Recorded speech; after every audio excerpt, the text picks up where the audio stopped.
высунуў вот так у галаву і сказаў: я беларус, якраз табе шыбеніца ў Вільні. Гэтага паляка, які вось дапамагаў учора яшчэ сялянам беларускім, а яго бацы арыштавалі і расстралялі. А это такой коктейль цивилизации. І слухайце, я сустрэў жыве Беларусь. И все наше зло, и все наше добро, все опишем. Вам Сталін падарунак зрабіў. Мы будзем гаварыць пра нацыянальную Мы ідэю. живем в мире наций. Месца беларусаў у сусвеце. Циником выступаете все. Ідея X на Єврорадіо. Вітаю ўсіх слухачоў Еўрарадыё, в эфіры чарговы выпуск праграмы «Ідэя X», праграмы, падчас якой мы працягваем прамаўляць, намацваць беларускую нацыянальную ідэю. Як звычайна, вядучыя ў студыі Максім Гаруноў і Зміцер Лукашук. Сёння ў нас у гасцях гісторык, кандыдат гістарычных навук Ігор Мельнікаў. Добрый дзень. Прывітанне. Спадар Ігор, я ўжо нават збіўся з ліку, колькі у вас ужо 15 кніжак ужо выдаў, і ўсе гэтыя кнігі гэта не якое-небудзь фэнтэзі, не якое-небудзь там яшчэ, а канкрэтныя даследаванні, звязаныя з гісторыяй, і прычым гісторыя часцей за ўсё гэта міжваеннага перыяду. Гэта вось 30-е гады мінулага 20-30-е гады мінулага стагоддзя. Калі вот ўсё ж такі гісторык, ён жыве у сучасным свеце, хоць думкамі можа быць і там, але целам тут. І вот калі браць, глядзець на тое, што адбываецца зараз у Беларусі, як змяняецца грамадства, якія мэты перад сабой ставіць, да чаго імкнецца, навошта ім, вот, да прыкладу, вот гэтая ўся гісторыя міжваеннага часу, то есть вот пачатак 20-го стагоддзя. Слушнае пытанне, выдатнае пытанне. Я скажу так, што калі вось я пісаў гэтую кніжку на межы цывілізацыі, перада мной былі якраз вот падзеі жнівня 2020 года, падзеі выбарчыя, і я глядзеў на то, як беларуская нацыя змяняецца, беларускі народ звяртаецца да сваіх сімвалаў, да сваёй культуры. І ведаеце, вось 20-30-е гады гэта сапраўды той час, калі беларусы гучна сказалі, што яны могуць жыць і ствараць незалежную дзяржаву. І вось я пішу раздзел пра рэпрэсіі 30-х гадоў, я бачу, як б'юць беларуса за беларускую мову. І тут раптам я чую гісторыю там Мартиновича, гісторыю Вітушкі, якіх арыштавалі, які пачулі там беларускую мову. Мне тэлефануе мой знаёмы, які кажа, што хлопцы затрымалі, таму што ён гаварыць па-беларуску 10-го там ці 11 жнівня. І вось это все ў гэтых дакументах, гэтых матэрыялах, у гэтых успамінах людзей, якія прайшлі катаванне інкус. Ці перабежчыкі, ці те, хто з'ехаў, напрыклад, у Польшу, спрабаваў ратавацца, а яго ўсё роўна там знайшлі. І вось гэтая мяжа, яна, па сутнасці, была такім моцным момантам, які сфарміраваў, у тым ліку наклаў адбітак на нацыянальную ідэнтычнасць беларусаў у нейкім сэнсе. Перад перадачай ўжо размаўлялі пра гэты момант, але гэты момант вельмі важны. Гэта і хантынгтонскі падзел, гэта і ідэя таго, што мы сімбіоз з усходу і захаду. І калі мы будзем гэта ўсё ведаць, учора, літаральна учора, мне знаёмы, калі павіншаваў з гэтай кнігай, сказаў: так калі вось будуць змены, я кажу, чытай кніжкі, зразумееш, калі будуць змены, калі прыйдзем да таго, што мы нацыя, што мы хацім і шануем беларускую мову, мы хацім беларускіх палітыкаў, мы хацім у сваёй незалежнай дзяржаве жыць.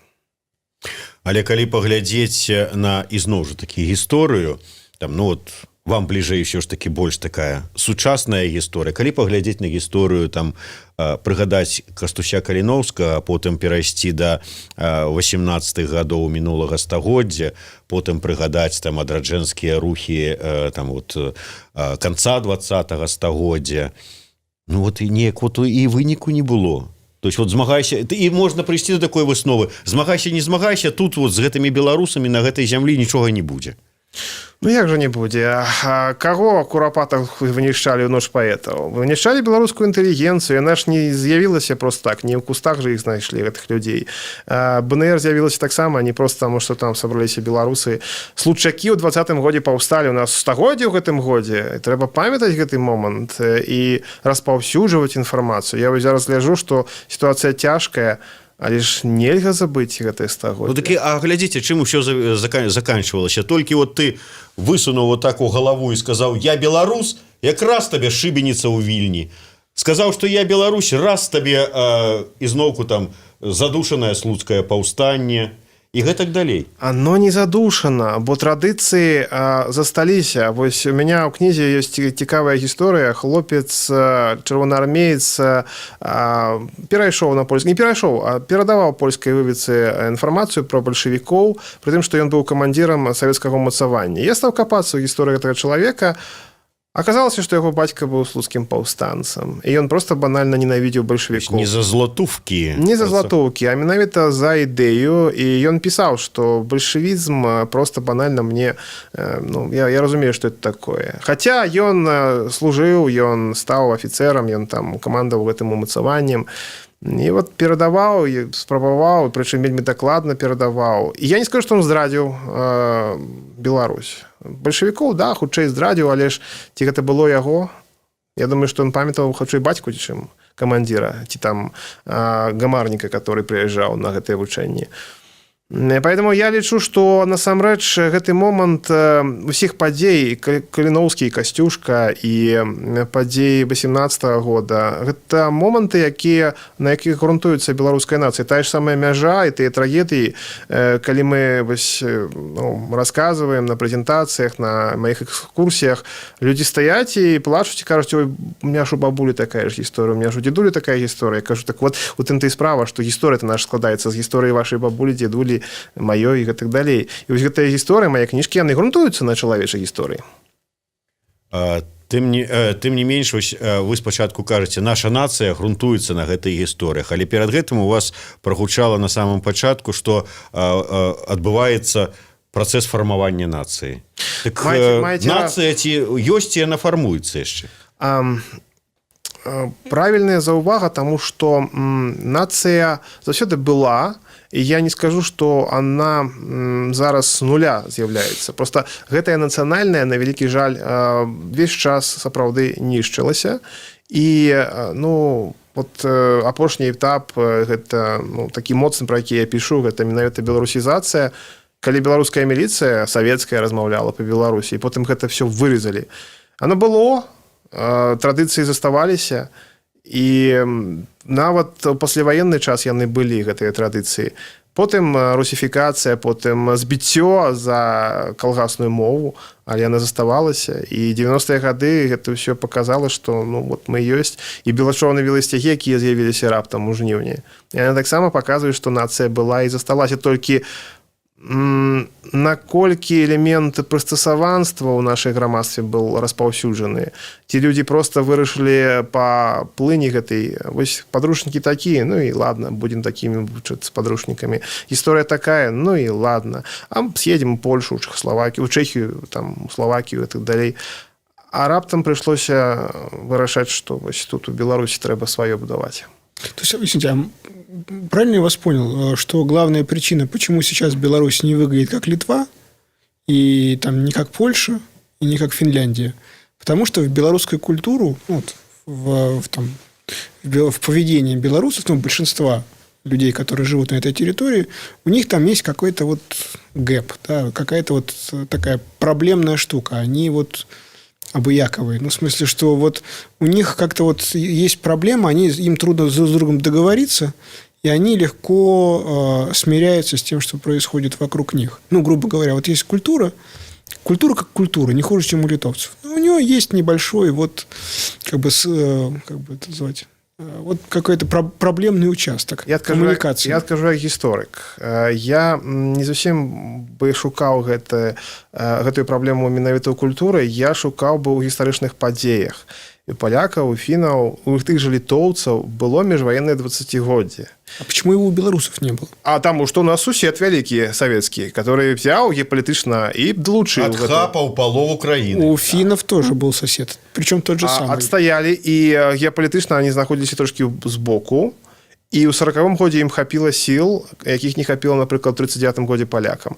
Я думаю, што і фінам бы не хапіла, если б з двух бакоў прыйшлі. Але насамрэч, тады дапамагалі. У беларусаў не было міжваеннага 20годдзя. У украінцаў Яго таксама не было, але там все ж таки Галіцыя больш захавалася нацыянальная. У нас гэта менш было, бо у украінцаў, напрыклад, опять зноў таки гэта гістарычны момант, Галіцыя гэта была Аўстра-Венгрыя, это была іншая цывілізацыя, а у беларусаў ўсё тэрыторыя нашай краіны была ў складзе расійскай імперыі. І на вялікі жаль мы вымушаны былі знаходзіцца под гэтым уплывам і шукаць гэта. То есть, если бы белорусы находились бы на монолітна у складзе еўрапейскай цывілізацыі, напрыклад, у 19 стагоддзі, то лягчэй было б ствараць магчымасці для БНР, для слуцкага паўстання. А если бы они находились, географически там, где находится Финляндия, где-нибудь рядом, предположим. Так. То есть, если бы они находились не на прямом пути из Москвы в Берлин, да, а вот где-то вот там, не пойми где. Неудзячную справу для гісторыка выбралі. Я не люблю гдыбанне, кажуць палякі. Я не люблю казаць, калі б што было б, калі б. Я вам скажу адно, што вывучаючы міжваеннае дзесяцігоддзе Польшы, другой Рэчы Паспалітай, я бачу, што шматлікія традыцыі, якія былі закладзены тады, яны дапамаглі ў 89-90-х гадах пабудаваць новую Рэч Паспалітую. Яны вельмі шмат узялі з міжваеннай Польшы. Літоўцы таксама, латышы таксама. У беларусаў, нават калі браць гістарычны мундзір, напрыклад, ганаровай варты, прыходзіцца мастакам выдумваць, што, як это магло выглядаць. Прыходзіцца, здымкаў няма, гэта не той час, калі было вельмі шмат здымкаў. Якія традыцыі маглі быць, выставы, шукалі, рабілі, а як зрабіць. І вось прыходзіцца так. А ў іх ёсць выставы, нават у украінцаў ёсць матэрыялаў больш. А у нас няма, і мы вымушаны гэта ўсё ствараць. А тут жа ёсць вялікі ўсходні сусед і плюс наша савецкасць, дзяржаўная ідэалогія, якая кажа, да што вы шукаеце? Вот жа ёсць 19-й год, 18-й год, чырвоная армія. Вот бяры себе простенька і выставляй гэтую всю традыцыю. І на вялікі жаль гэта перашкаджае. Смотри, давайте я сделаю немного шаг вправо, я вот тут или влево, или в сторону. Вот, готовясь к этой передаче, я почитал одного выдающегося белорусского евразийца Александра Дермонта, и он там рассказывает о том, что Беларусь, она находится на цивилизационном расколе, кажется, он это слово использует, цивилизационный раскол, и, в общем, она, в общем, как будто она либо между Западом и Востоком, и ей рано или поздно придется там как-то определиться. С кем она? С евразийцами или с атлантистами проклятыми?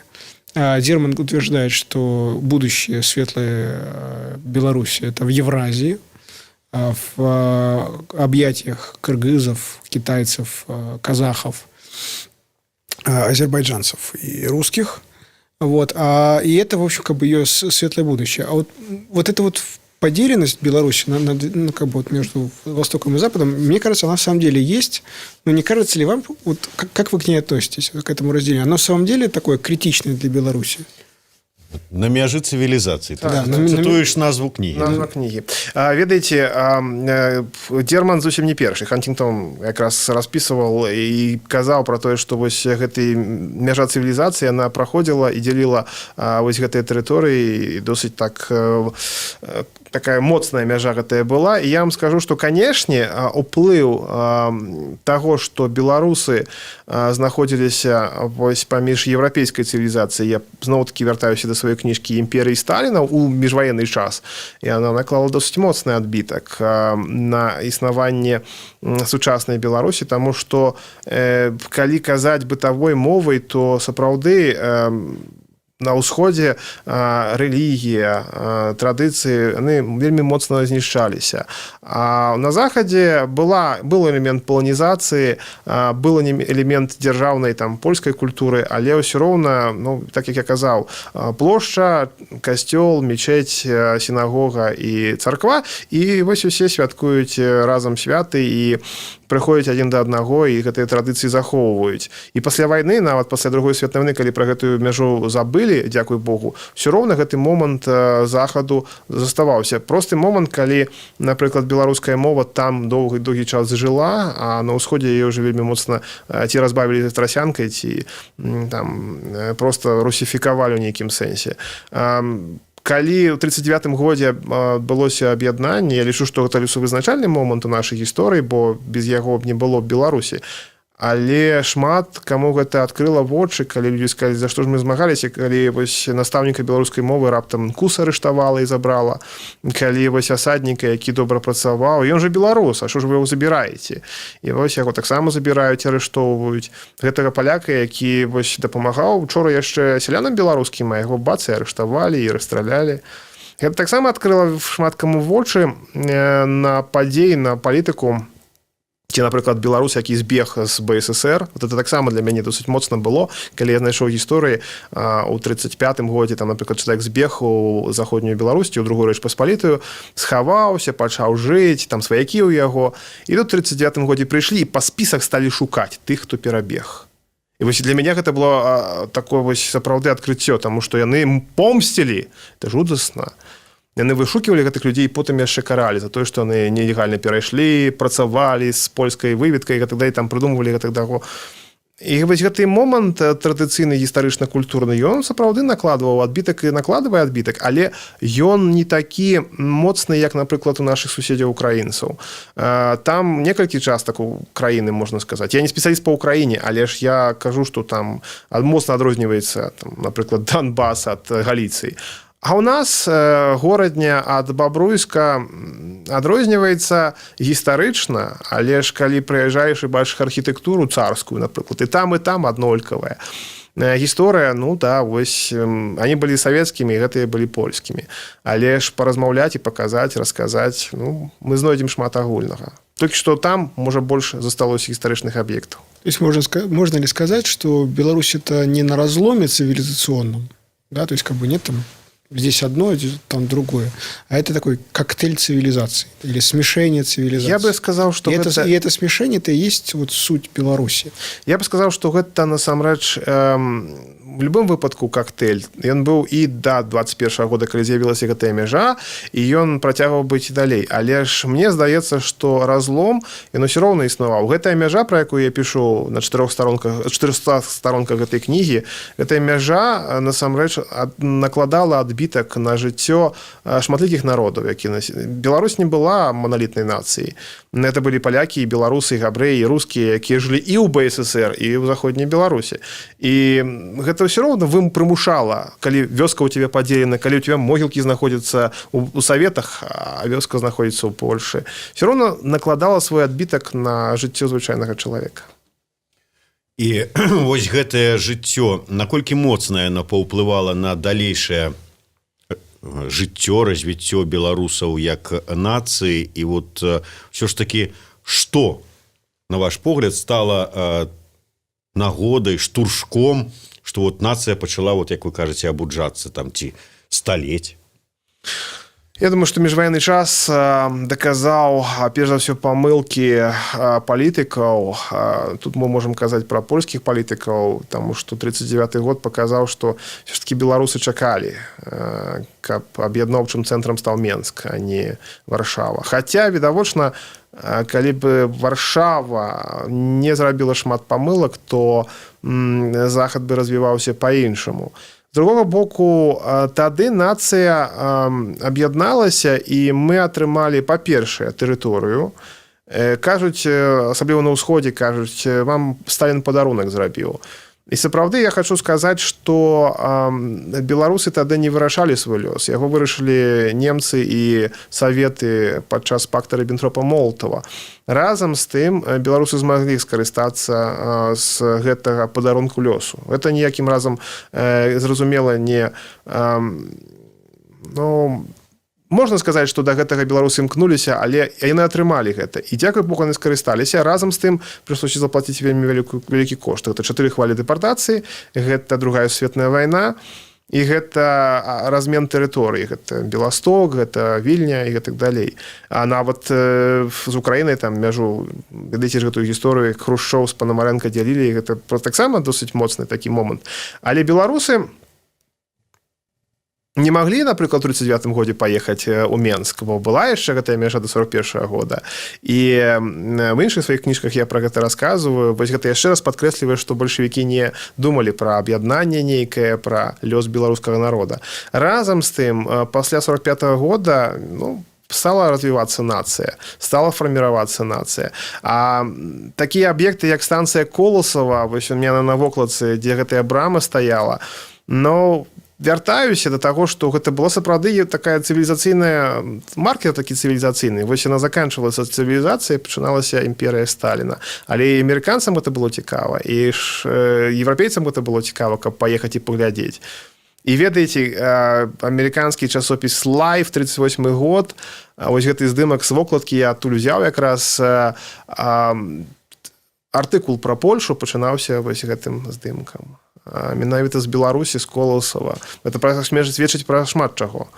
Таму я думаю, што і для іх, і для палякаў, і для беларусаў гэта быў моцны момант, на які звярталі ўвагу. Ну, а чаму ж мы вось толькі неяк столько гадоў, ну, как бы так, можа, паціху развіваліся там, ці сталелі так, але вельмі павольна, а зараз такі выбух? Я лічу, што 90-е гады яны былі досыць моцнымі, і тады я вось яшчэ вучыўся 97-2002 год, у нас не было ідэалогіі беларускай дзяржавы, а былі класныя выкладчыкі на беларускай мове. Я не з беларускамоўнай сям'і, я просто прыйшоў на беларускую мову, да беларускай мовы прыйшоў менавіта праз універсітэт свой, і за што мы вельмі удзячныя педуніверсітэт. Але тады нам просто расказвалі тую беларускую гісторыю, якую павінны былі расказваць без ідэалагічнай шелухі, без залішняга там нейкага, можа, нацыяналістычнага маразму, як я гэта называю, там, нейкіх заваротаў. Вось нам давалі зразумелую прыгожую гісторыю, фактычную гісторыю нашай краіны. І калі я сыходзіў з універсітэта, увялі якраз такі прадмет, як Великая Отчинная вайна ў кантэксце Другой светнай вайны, і тады я зразумеў, што нешта кепскае адбываецца. Гэтыя працэсы, я кажу пра тое, што гэтыя моманты, яны уплывалі на тое, што людзі майго ўзросту 40 гадоў, яны якраз захавалі нацыянальнае. Яны ішлі да гэтага. І вось гэты сцяг з'явіўся не раптам. Ён быў у душы, ён быў дзесьці на шафе, на антресолі. А моладзь, яна дайшла да гэтага таму, што ім ужо не хапала ведаў. Ім ужо не хапала фактаў вось па даваеннай мяжы, пра курапаты, пра паланізацыю, русіфікацыю. Яны хацелі гэтага даведацца, но ім не давалі гэтыя факты. Яны імкнуліся, каб гэтая гісторыя была ў іх вось тут. І ў тым ліку я лічу, што вось я гэта разглядаю гісторык, а людзі зараз змагаюцца у тым ліку за правдзівыя факты гісторыю і магчымасць ведаць гэта.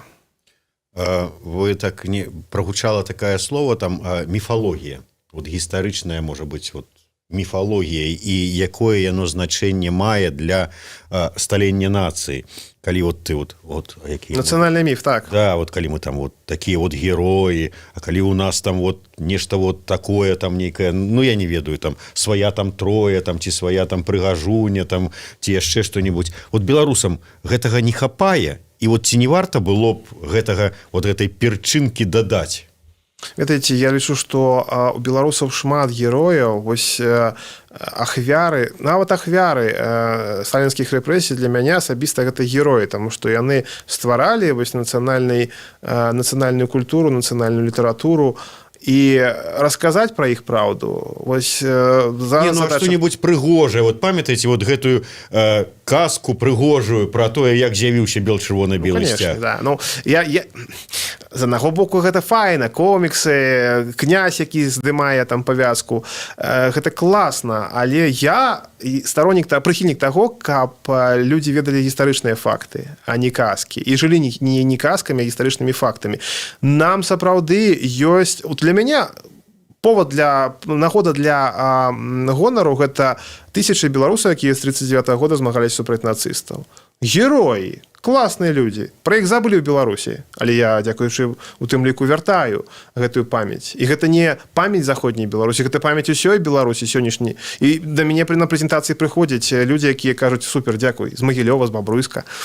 Я лічу, што гэта героі з сённяшняга часу. Зразумела, ёсць прыгожыя легенды з часоў Вялікага княства Літоўскага. Жывыя, сапраўдныя легенды. Барбара Радзівіл, нашыя Радзівілы, нашыя сапегі.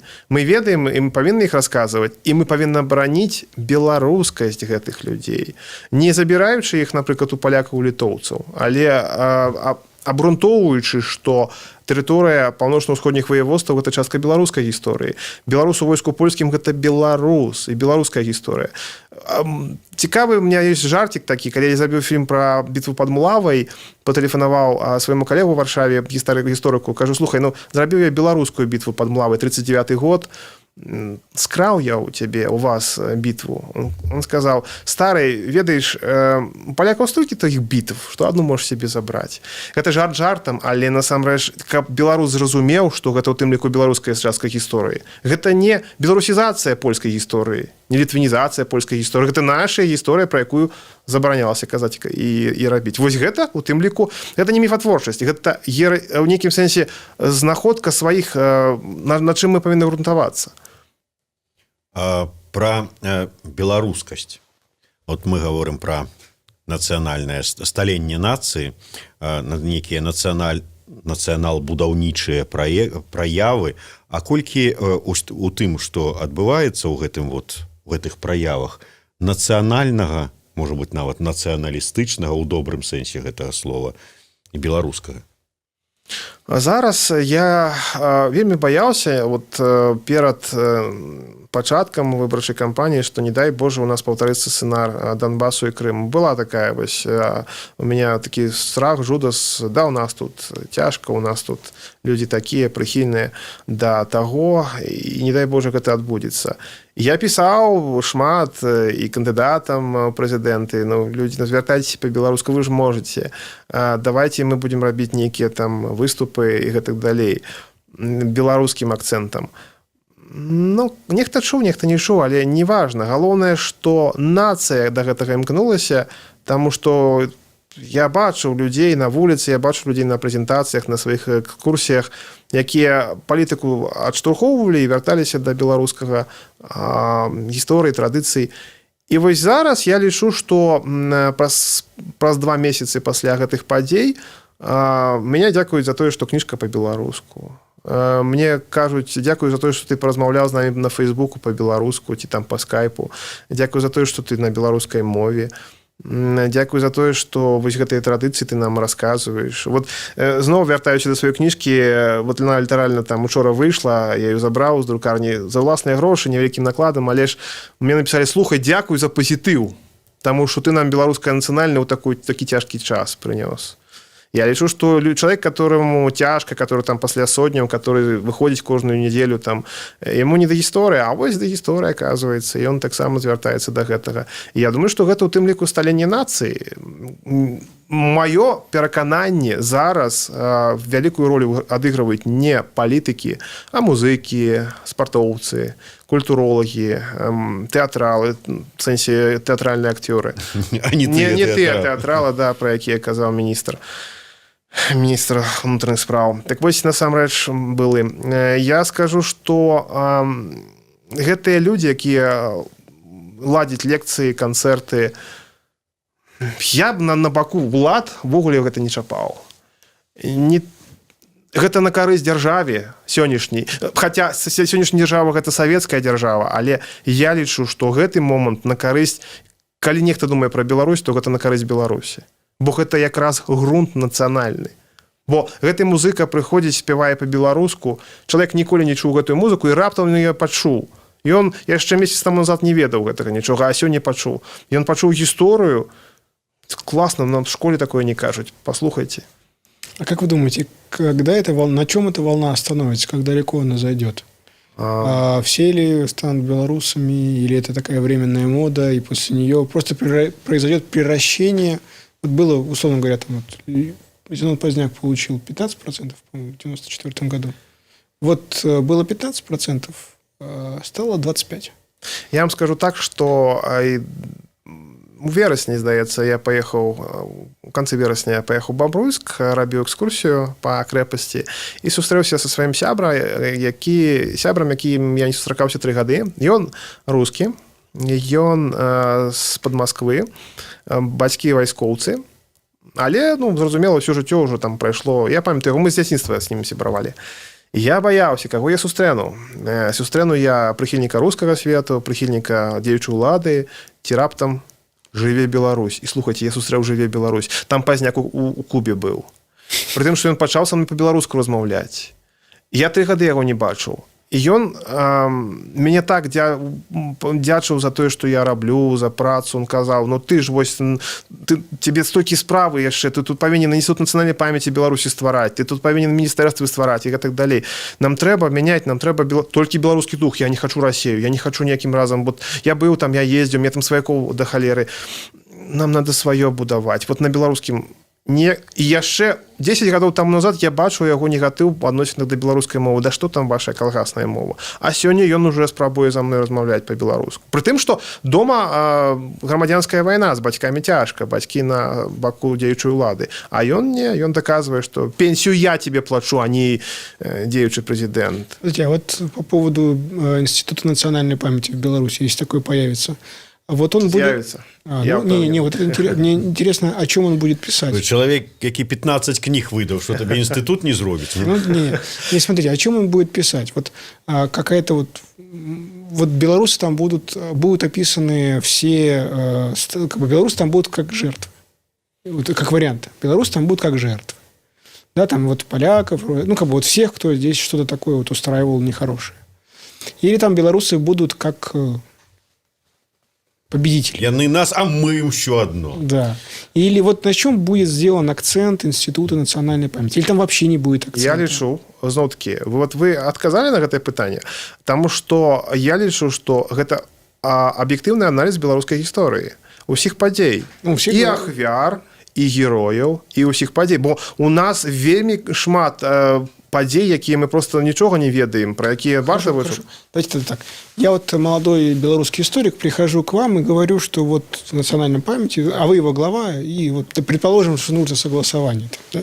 Я прихожу и говорю, слушайте, вот я очень хочу исследовать архивы немецкие, там, всякие, узнать всех коллаборационистов, которые вот у нас тут сотрудничали с немцами, вот. У нас пока вот про это ничего не написано, а я вот хочу вот про отдельно большую работу про вот коллаборационизм белорусов с немцами. Вы мне разрешите это сделать? А про коллаборационист с НКВД? Абавязкова. Гэта мы павінны гісторыю вывучаць з беларускага пункту гледжання і паказаць, ведаеце, 41 год ён і трагічны і гераічны. І я, напрыклад, выступаю супраць тых, хто кажа, а што ты тут гэтымі дакамі носішся, это ж не наша гісторыя савецкая. А я лічу, што салдатик там ляжыць, пра яго трэба напісаць. І ён таксама частка беларускай гісторыі. Ён бараніўся ў гэтым бункеры, ён загінуў там. Ён змагаўся хутчэй не за Беларусь, ён быў там з Саратава ці з Варонежа, але ён пахаваны ў беларускай землі, ён тут змагаўся супраць немца, які прыйшоў сюды акупант. Беларускага грунту ў нашай гісторыі, нашай гістарыяграфіі на вялікі жаль альбо мала, альбо яго няма. І я хочу, каб быў менавіта беларускі акцэнт. І калі мы берем калабарацыю, я першы староннік, прыхільнік таго, каб калабарацыю вывучалі з нацыстамі і з бальшавікамі і крытыкавалі, калі ёсць за што крытыкаваць. Калі чалавек быў злачынцай, забіваў габрэяў у гетта, расстрэльваў, а потым раптам з'ехаў у Штаты і дзесьці там што выступіў на нейкім сходзе, я лічу, што праўду пра яго дзейнасць на тэрыторыі Беларусі трэба паказаць і расказаць. Но калі чалавек быў настаўнікам беларускай школе, вывешваў белачо на веласцях, а яго на 25 год пасля вайны выслалі толькі за тое, што он беларускую мову выкладаў і белачо на веласцях павесіў, то пра яго трэба праўду сказаць, а не навешваць яму ярлык і параўноўваць яго з тым, хто габрэям прабіваў голову ў гетта. То есть будет восстановлена максимально вся картина, все, что можно. Причем вы кажете про Другую светную войну, але ж тут и Слуцкое повстание, тут и БНР, тут и сталинские репрессии, тут и послевоенный час. Гэтага вельмі шмат, і гэта трэба паказваць і расказваць. А вот такое общее представление, как мне, не согласитесь, вот в таком видении истории, как бы вот и все наше зло, и все наше добро, все опишем. Вот можно сказать, что белорусы являются главными авторами своих проблем. Ну, то есть... Беларусы, на жаль, не былі заўсёды галоўнымі актарамі сваёй гісторыі. За нас вельмі часта вырашалі, а не самі беларусы вырашалі. Але праблема ў тым, што мы вяртаемся з самага пачатку. Вось не кожны беларус разумеў, што калі ён гаспадар у сваёй краіне, тады ён можа вырашаць лёс сваёй краіны. Дзеля таго, каб сёння ў 21 стагоддзі разуменне гэтага прыйшло, Вось яму трэба паказаць і навучыць яго на тых памылках, на якіх, на вялікі жаль, не навучыліся яго продкі. Набліжаючыся да завяршальнага акорда нашай праграмы, ўсё ж такі, гледзячы на ўсе тыя працэсы, якія зараз адбываюцца, якія мы ўжо тут прагаварылі, якім спелі нават дыфірамбы, гэтым людзям, якія фармуюцца як нацыя, якіх абуджаецца беларускасць, нейкая нацыянальная ідэя беларуская патрэбна ці не? Вот вы зараз, я ведаю, сустракаецеся з людзьмі, ну вы заўсёды сустракаліся, экскурсіі праводзілі, там выставы ладзілі, вот вы, па вачах, вот вы зараз глядзіце на іх, у іх вочы, вот вы чуеце там вот водгук такі, што да, вот нам бы яшчэ зараз вот нацыянальную ідэю якую-нибудь, мы б тут парвалі бы ўвесь космос. Ведаеце, я калі расказваю факты са сваёй гісторыі, з таго, чым я займаюся, я бачу, што людзі цягнуцца і жадаюць гэта ведаць. І для мяне вось гэта нацыянальная ідэя. Расказаць, паказаць, і каб чалавек зрабіў высновы з гэтага ўсяго.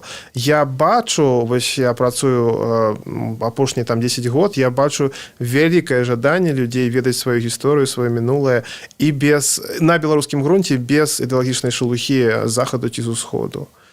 Мяне вельмі часта называюць польскім агентам, мяне вельмі часта называюць апошнім камуністам, напрыклад, я вельмі часта смеюся з гэтага, але я стаяў і стаю на беларускім грунце. Гэта данашу людзям, і я думаю, што калі кожны будзе на гэтым стаяць, імкнуцца да беларускай гісторыі, каб ведаць яе, шанаваць і расказаць сваім дзецям, тады мы сапраўды пераможам. Такім чынам, вот вы зараз сказалі сваю нацыянальную ідэю, вы прапанавалі яе усім беларусам, і вот, можа быць, коротко, якім слоганам можна яе выказаць? Ведай сваю гісторыю, традыцыі, мову, і тады пераможаш. Ну што ж, выдатна, в прынцыпе, з кожным словам пагаджуся. Ведай сваю гісторыю, традыцыю, мову, і тады пераможаш, у светлае будучае перамога цябе давядзе. Пройдзеш так, зайдзеш туды і пераможаш усіх сваіх ворагаў, самае галоўнае сябе, сваю слабасць.